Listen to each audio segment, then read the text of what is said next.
أعوذ بالله من الشيطان الرجيم بسم الله الرحمن الرحيم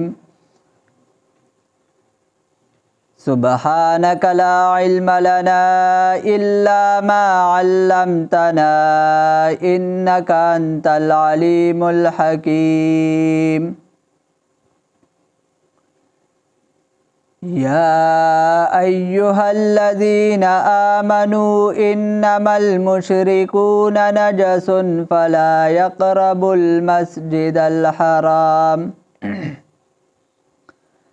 فلا يقربوا المسجد الحرام بعد عامهم هذا وإن خفتم عيلة فسوف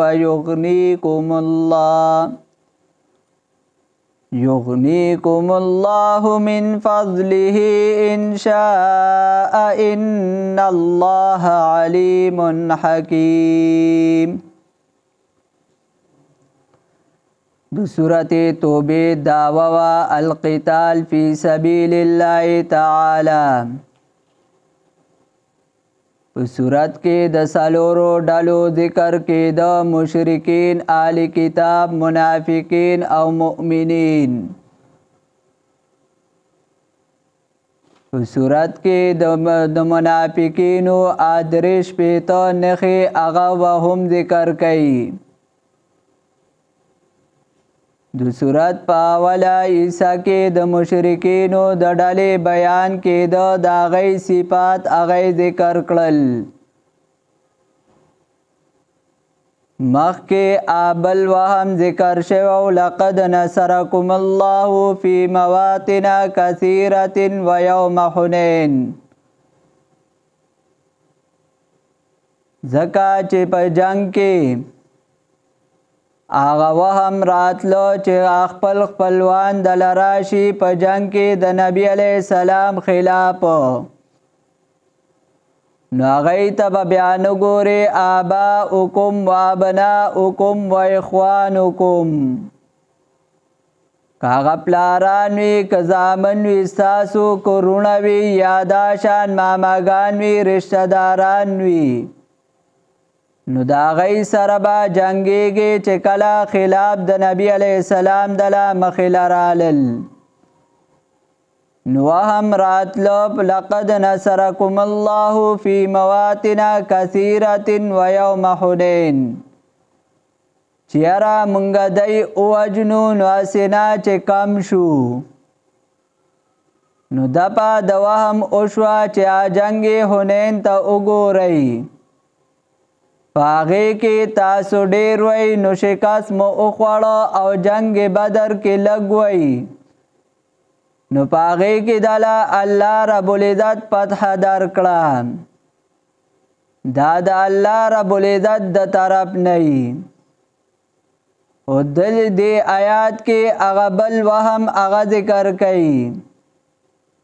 چې مشرکین هغه د مسجد حرام ته نزي مشرکین مسجد حرام ترازین و دی سرا اولی تاسو جنگ کوئی نو اللہ رب العزت وائی انما المشرکون نجسن مشرکان اغا نجستی پلیتی دی فلا یقرب المسجد الحرام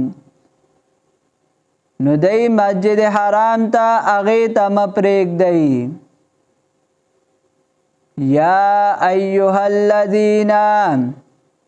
واکسانو آمنو چی ایمان مراوڑے رے انما المشرکون یقینا مشرکان نجس فلیتی فلا یقرب المسجد الحرام پندی نزدیکی گی مسجد حرام تا بعد عامهم هذا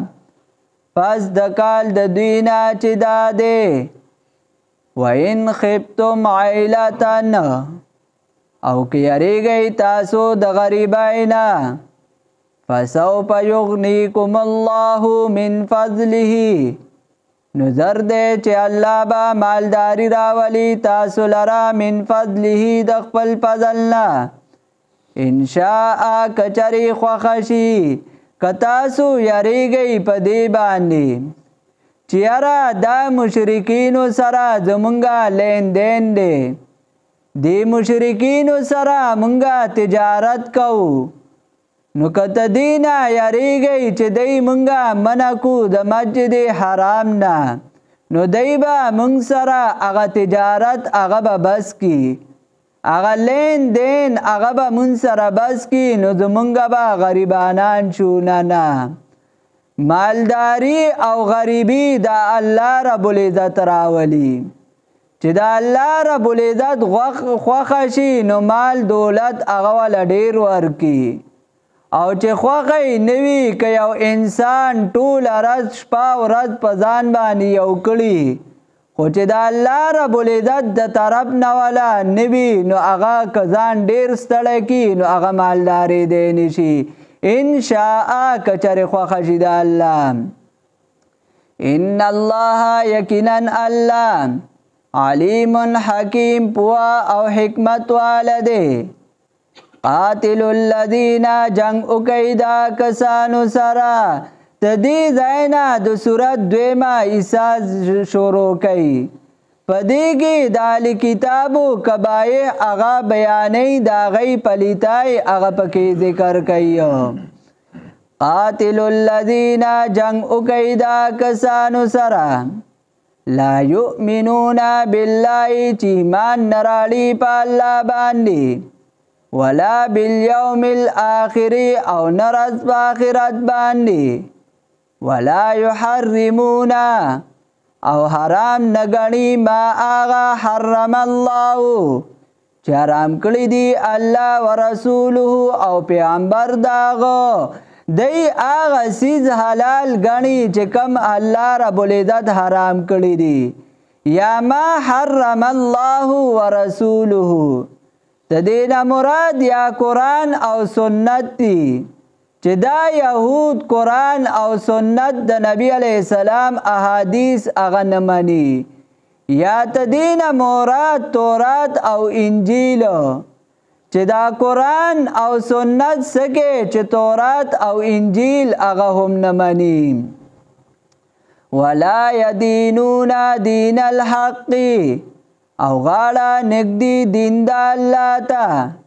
من الذین دا کسانونا اوتل کتاب چې ورکړی شوی دی ورته کتاب حتی تر دې پوری یعطل جزیه چې ورکی جزی لرا ټیکس لرا عن یدین په خپل لاس باندې وهم صاغرون او عبادی ذلیلا دا دلیل دی د هغې سره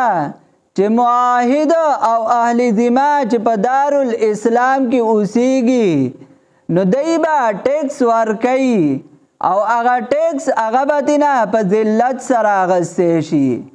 زی به دی به په خپلو لاسو باندې هغه ټیکس هغه جزیه هغه به ادا کوي اهل علم دا ذکر کوي چې کله په دارالاسلام کې دی اوسیږي نو چې د مسلمانانو څنګه کورونه نو دا شان کورونه به تدی نی چې د مسلمانانو څنګه گاډي وي نو هغه شان گاډي به تدی نی بلکې دی به په یو صحرا کې اوسیږي په ښارونو کې به هم نه پرېږدي وهم صاغرون او دی به ذلیله بل دا چې یهود او نصارا دا به په لوی لوی عهدو کې ځان سره مسلمان ناخلي ځکه یهود دا چرې د مسلمان ملګری نشي کېدی که ملګری کېدی شو دی صرف هغې ته سوچ دی هغې ته فکر دی چې مسلمان به مونږه څنګه ختمو او دې کې اړن دی چې مسلمان د مسلمان سره وجنګوي نه چې په دارالاسلام کې دی اوسیږي نو دی به ذلیله وقالت اليهود او یهودیان عزیر ابن الله عزیر علیہ السلام دا زید اللہ دے وقالت النصارى او نصارى المسیح ابن الله چې مسیح عیسی علیہ السلام زید الله دی. په دې آیات کې نور څلور اسباب د قتال داغوی ذکر کړي. ځکه یهودیان وایي چې عزیر علیہ السلام دا ابن الله دی. عیسایان وایي چې عیسی علیہ السلام دا ابن الله دی. دا وینا تدی صرف په خوله باندې دا ذالک قولهم بافواههم دی اسی په خوله باندې اړم دي بلکې چې کوم دین اسلام دی هغه نه مني. عزیر علیہ السلام دا د الله پیغمبر دی. عیسی علیہ السلام دا د الله پیغمبر دی. الله رب العزت را لېږلی دی بنده دی او الله رب العزت ته دا دواړه دی محتاج دي. ذالک قولهم دا د دوی وینا ده بافواههم په خولو خپلو باندې یضاهئون مشابهت کوي دوی قول الذین کفروا د وینا دا کسانو سره کفرو چې کفر کړو من قبل پخوا. قول الذین کفروا یا مراد دینا اغا امیان کافران دی چې هغه ملائکو ته بنات الله ویلو. ځکه عیسی علیہ السلام د په باره کې خلک درې قسمه دي. یو قسم هغه وایي چې عیسی علیہ السلام عین الله دی. دویم قسم وایي چې عیسی علیہ السلام دا ابن الله دی. او دریم قسم وایي چې نه دا عیسی علیہ السلام بی مریم علیہ السلام دا بی مریم علیہ السلام دا د الله لور ده نعوذ بالله او عیسی علیہ السلام دا زیه دی. نو هغه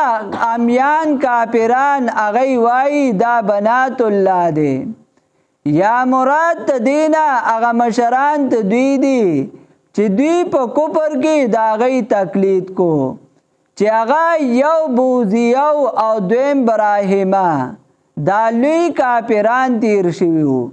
او یهودیانو به ته دې دواړو هغه تقلید کو نو هغې ته خپل مشر وي د هغې په خبره باندې روانو. قاتلهم الله پلانت کی دی لرا الله انا یؤفکون په کم طرف واړو له شي تاسو د حق نه. یا ایها